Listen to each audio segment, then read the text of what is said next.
नमस्कार, जय जिनेंद्र। श्री सन्मती सेवादल बहुउद्देशीय अल्पसंख्याक संस्थेच्या माध्यमातून यावर्षी धर्मनगरी अकलूज या ठिकाणी हा 8वा जैन वधूवर पालक मेळावा भरलेला आहे। माझ्या समवेत या मेळाव्याच्या निमित्तानं या ठिकाणी उपस्थित आहेत डॉक्टर श्रेनिक शहा, इंदापूर येथील एक प्रख्यात डॉक्टर आहेत। सर, गेल्या 25 वर्षापासून सन्मती सेवादलाचं कार्य विविध क्षेत्रामध्ये उल्लेखनीय कार्य सुरू आहे। त्यांच्या कार्याबद्दल किंवा आज जो या ठिकाणी धर्मनगरी अकलूजमध्ये जैन वधूवर पालक मेळावा भरलेला आहे त्याबद्दल आपलं काय मत आहे? मी डॉक्टर श्रेनिक शहा, इंदापूर।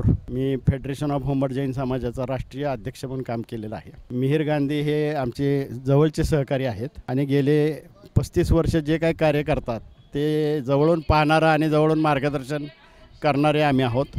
मिहिर गांधी यांचं कार्याची जी प्रगती झालेली आहे, छोट्या ह्याच्यातून आता त्याच्या कार्याचा वटवृक्ष झालेला आहे। त्याने असं कुठलंही फील्ड असं ठेवलेलं नाही की त्या फील्डमध्ये तो जात नाही। उदाहरणार्थ वधूवर मेळावा असेल, नवरात्रामध्ये दांडियाच्या स्पर्धा असतील, त्याच्यानंतर जे आजारी लोक असतात, गरीब लोक आहेत, त्यांच्यासाठी फंड रेजिंग असेल किंवा जे गरीब लोक आहेत कोविड काळामध्ये त्यांना किराणा सामान पोस्ट करण्याचं असेल, असं कुठलंच आमचं एक शिखरजी आहे देवस्थान, त्या शिखरजीमध्ये स्वच्छता करणे हे कुणीच केलं नव्हतं आत्तापर्यंत। ते सुरुवात त्या सन्मत सेवादल माध्यमात मिहिर गांधी यांनी केलं आणि हेच करत असताना हा जो एक 500 लोकांपासून 1500 ते 2000 लोकांपर्यंत त्यांनी सन्मत सेवादलाची जी वाढ केलेली आहे आणि सन्मत सेवादलाचा विस्तार हा 5-6 जिल्ह्यामध्ये केलेला आहे। आता गोवा वगैरे सुद्धा शेजारच्या राज्यामध्ये, कर्नाटकमध्ये ह्याचा सन्मत सेवादलाचे कार्यकर्ते मेंबर होत आहेत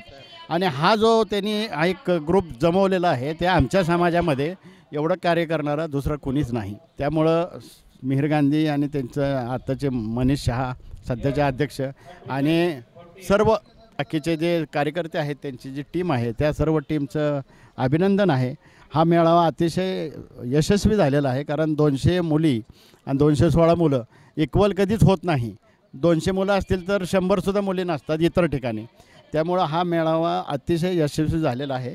माझी अशी एक इच्छा आहे किंवा शुभेच्छा आहेत की ह्या मेळाव्यातून खूप लोकांची लग्न जमावीत, अशी एक शुभेच्छा व्यक्त करतो। मिहिरच्या आणि त्याच्या टीमच्या कार्याला असेच प्रगती होत राहो अशी या ठिकाणी एक शुभेच्छा व्यक्त करतो। धन्यवाद। निश्चितच सर, आपण सांगितलं की छोट्याशा रोपट्याचा जो वटवृक्षामध्ये रूपांतर झालेलं आहे, तुमचे हे शब्द नक्कीच सन्मती सेवादलाच्या पुढच्या कार्यासाठी, पुढच्या भावी वाटचालीसाठी एक प्रोत्साहन देतील। धन्यवाद सर, आपण वेळात वेळ काढून बाहेर दिल्याबद्दल।